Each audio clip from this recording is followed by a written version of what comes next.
पिताश्री, ऐसे कैसे कह दिया आपने कि आप माता से बात नहीं करेंगे? जब तक आप अपनी भूल का पश्चाताप नहीं कर लेती, तब तक मैं शिव अपनी शक्ति से बात तक नहीं करूंगा। शिव जो शक्ति से रूठे, सुख से भरा ये कैलाश दुख में डूब जाएगा। तो डूब जाने दो, डूब जाने दो।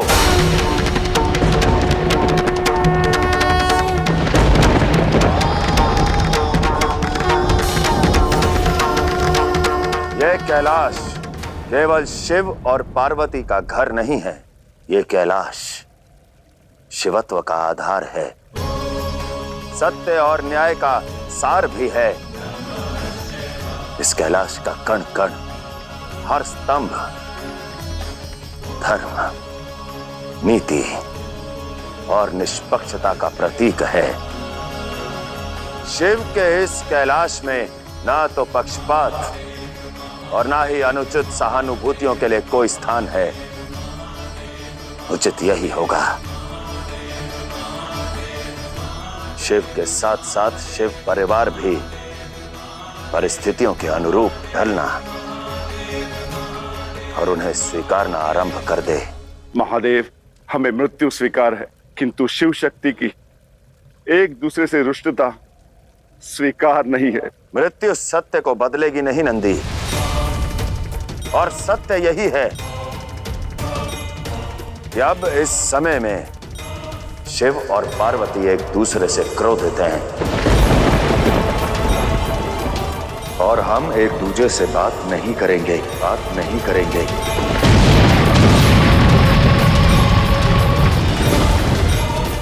जिस प्रकार इस क्षण में इस सत्य को मैंने स्वीकार कर लिया है, उसी प्रकार तुम भी स्वीकार कर लो।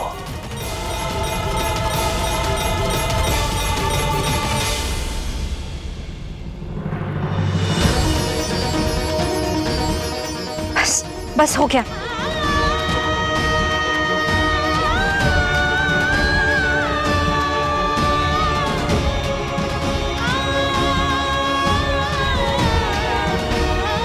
क्षमा करे देवी पार्वती, मैं असुर कुल के उत्थान के पथ का कांटा कदापि नहीं बनने दूंगा। असुर माता ऋषि कश्यप की सहायता से गर्भ धारण यज्ञ कर रही है। शिव शक्ति के श्वेत और आंसुओं से असुर कुल को सर्वशक्तिशाली पुत्र देने की डगर पर चल चुकी है।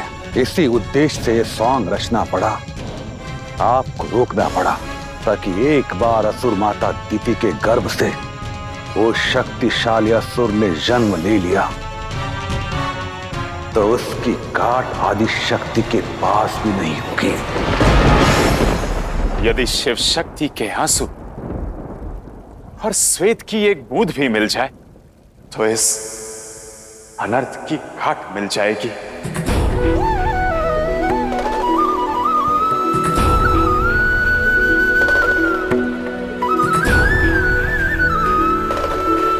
देवी पृथ्वी, कृपया प्रकट हो, कृपया प्रकट हो, कृपया प्रकट हो।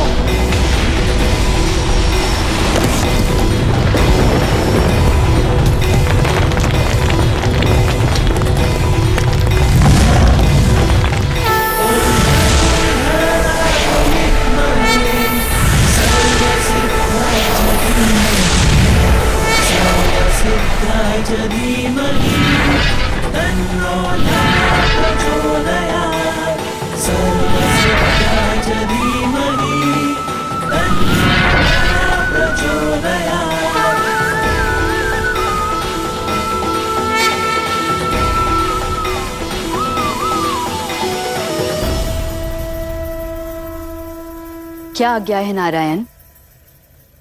देवी पृथ्वी, इस पात्र से गिरने वाली ये बूंद अति दिव्य है और जगत कल्याण के लिए आपको इसे अपने अंजलि में रोकना होगा।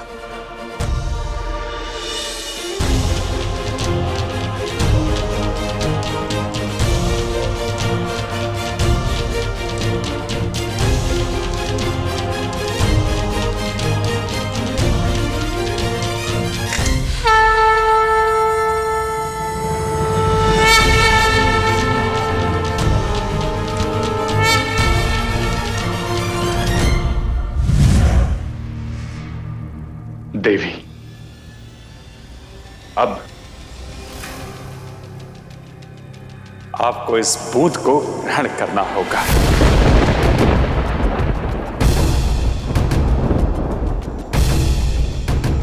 असुर माता देती शिव शक्ति के अश्रु और स्वेद से बने उनके इस अंश रूपी द्रव्य को पी जाओ।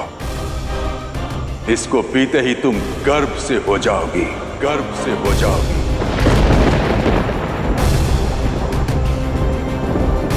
इस बूंद को ग्रहण करने के पश्चात आप गर्भ से हो जाएंगी।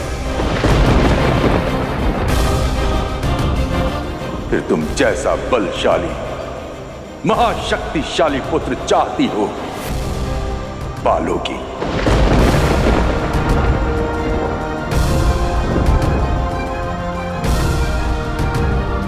फिर आप एक असीम शक्तिशाली परम प्रतापी पुत्र को जन्म देंगी, पुत्र को जन्म देंगी।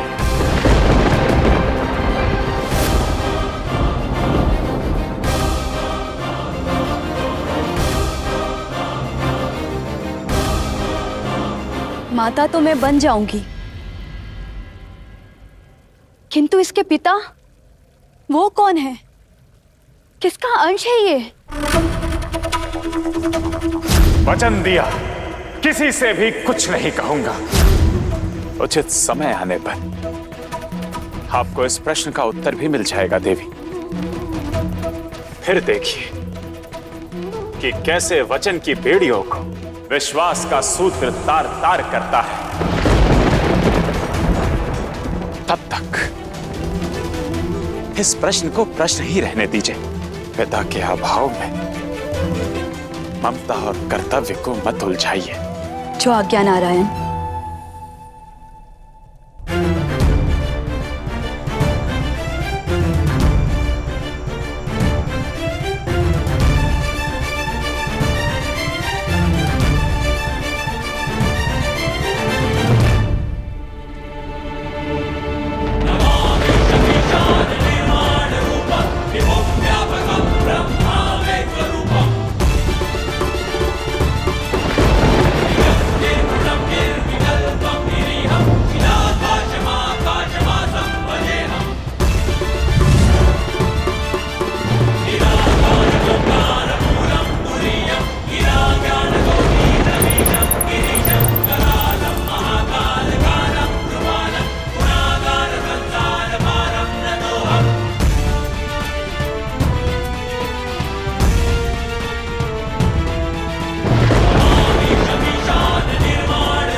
महादेव, आपके अंश दो स्थानों पर आकार ले रहे हैं। एक देवी पृथ्वी की गर्भ में, तो दूसरी असुर माता दिति के, असुर माता दिति के, असुर माता दिति के। और इन अंशों की उत्पत्ति के समय आपकी आंखें देवी पार्वती द्वारा मूंदी हुई रहेंगी। इस कारण आप इस सत्य रूपी तथ्य से अनभिज्ञ हैं और अनभिज्ञ ही रहेंगे। और शीघ्र ही यह समस्त संसार साक्षी बनेगा महादेव के दो अंशों के महागाथा का, महागाथा का, महागाथा का।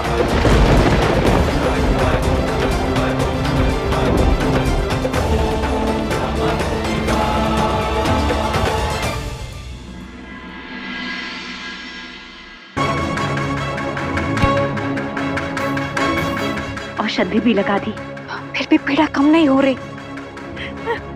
ये हो क्या रहा है? क्योंकि ये घावों की माया नहीं, षड्यंत्र का माया जाल है।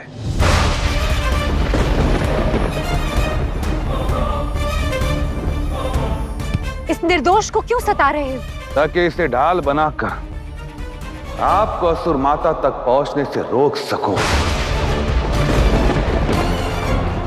विध्वंस के इस नए अध्याय के प्रथम पन्ने को नष्ट होने से रोक सकूं, उसकी सुरक्षा कर सकूं।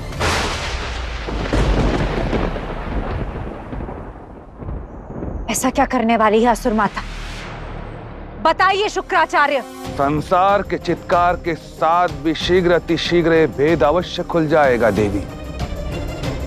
आपको केवल इतना बताना चाहता हूं कि असुर माता दिति जो कार्य कर रहे थे वो निर्विघ्न रूप से पूर्ण हो गया।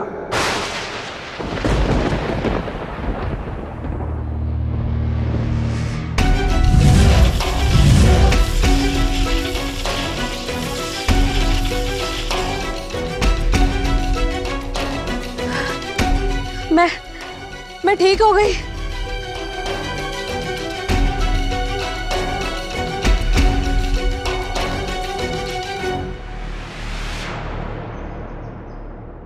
अब आप बताइए देवी, आपको असुर जाति और असुरों से इतनी घृणा क्यों है?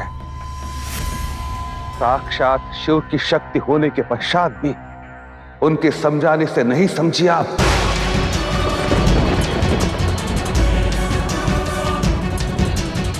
आदि शक्ति होकर भी प्रकृति के विरुद्ध हो गई। क्यों देवी? उत्तर दीजिए मुझे।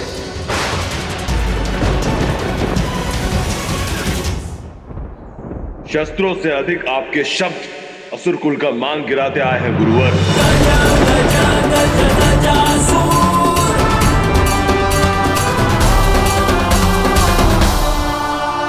असुर राज गजासुर, यदि न्याय करना है तो सत्य सुनकर करो। मैंने तो केवल बातें की है, किंतु जो कर्म शिव पत्नी होकर आदि शक्ति स्वरूपा देवी पार्वती करने जा रही है, उसका क्या? महादेव के समझाने के पश्चात भी नहीं रुकी, उसका क्या?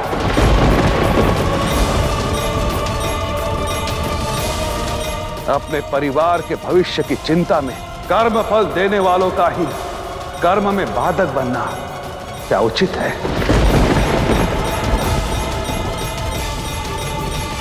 असुरराज गजासुर, खाओ अपने आराध्य महादेव की सौगंध और कहो कि जो मैं कह रहा हूं वो असत्य है।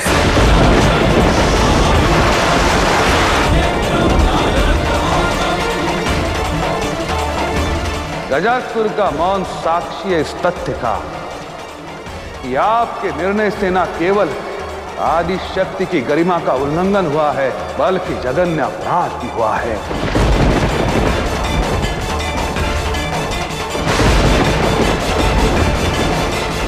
आपने शिव के वचनों का तिरस्कार किया है, उनके मान सम्मान को घटाती होकर शिव का मान घटाना अपराध है, घोर अपराध।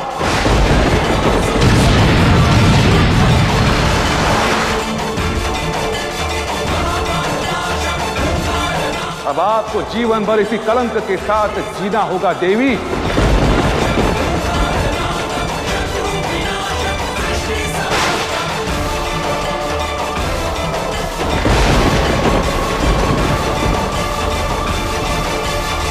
गुरु शुक्राचार्य, इस संपूर्ण संसार की आदि शक्ति को आत्मग्लानि की अग्नि में, पति की अवहेलना की ज्वाला में आप कैसे धकेल सकते हैं? गुरुदेव, क्या आपको स्मरण नहीं, सदियों पहले ऐसी अग्नि में जलकर भस्म हो गई थी देवी सती।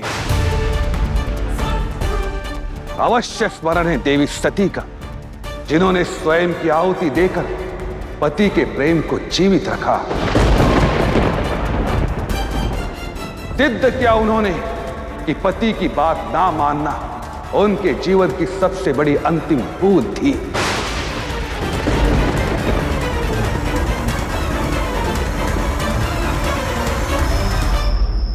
और आज एक बार पुनः वैसे स्थिति उत्पन्न हुई है।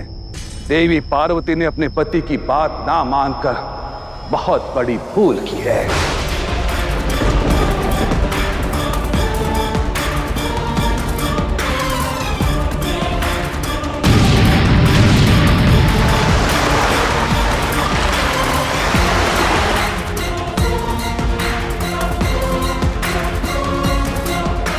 अब देखना यह है कि देवी पार्वती अपने ही अपराध का इस जन्म में स्वयं को क्या दंड देती है।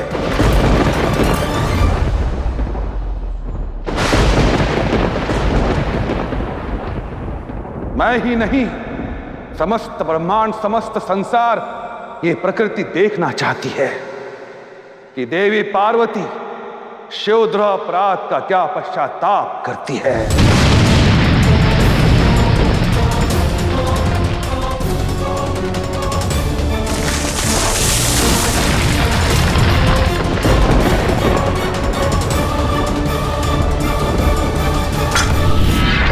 आपने शिव के वचनों का तिरस्कार किया है, उनके मान सम्मान को घटाया है। शिव का मान घटाना अपराध है। समस्त संसार देखना चाहती है कि देवी पार्वती शिवद्रोह अपराध का क्या पश्चाताप करती है।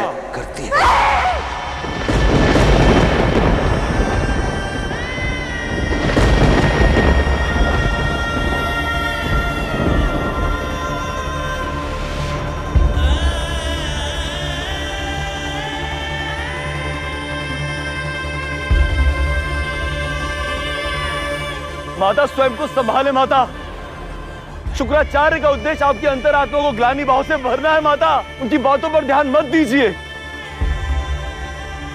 माता, असुर माता का वार तो संसार को संकट में डाल देगा महादेव। चलिए, हमें उन्हें रोकना होगा। नहीं देवी, नियति में हस्तक्षेप करना ना तो शिव और शक्ति को शोभा देता है और ना ही त्रिदेवों को। भय और भावनाओं में बहकर आप अनुचित निर्णय ले रही हैं।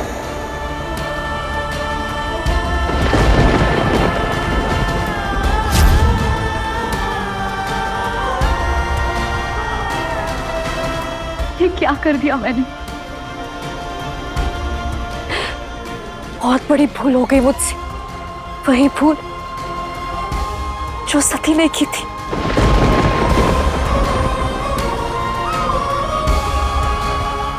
जिसके कारण शिव और शक्ति को योग का दंड सहना पड़ा। जो भूल उस जन्म में की थी वही इस जन्म में भी कर बैठी। भूल पड़ी है तो पश्चाताप भी बड़ा करना होगा।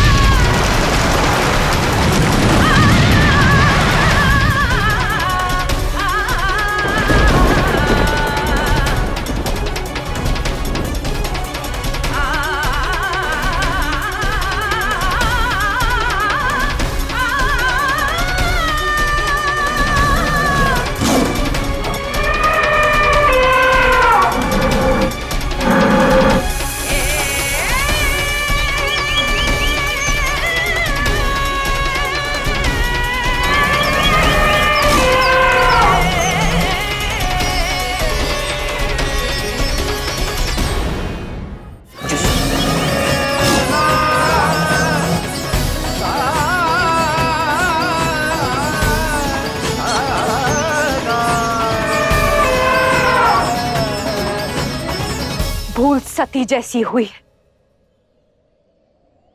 तो पश्चाताप भी वैसा ही होगा, वैसा ही होगा, वैसा ही होगा।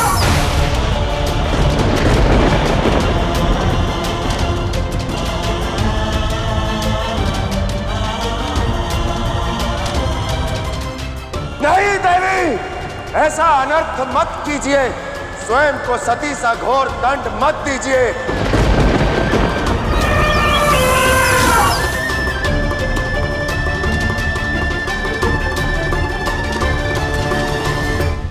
पिताश्री, मेरा मन बहुत घबरा रहा है।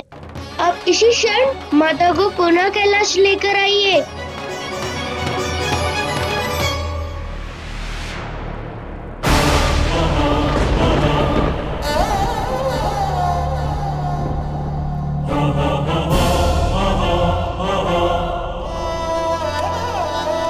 अपने ही शब्दों की बेड़ियों से बंधा हूं मैं। जब तक देवी पार्वती अपने अपराध का पश्चाताप नहीं कर लेती, मैं उनसे बात नहीं कर सकता।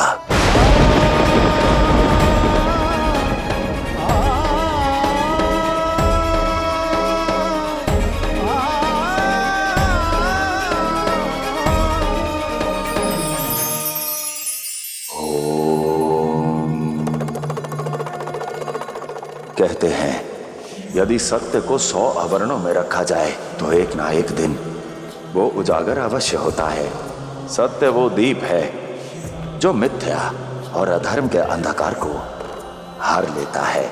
इसलिए ना तो सत्य कहने से कतराएं और ना ही सुनने से, क्योंकि एक ना एक दिन समय हर बेड़ी को तोड़ के फल आपकी झोली में अवश्य डालेगा।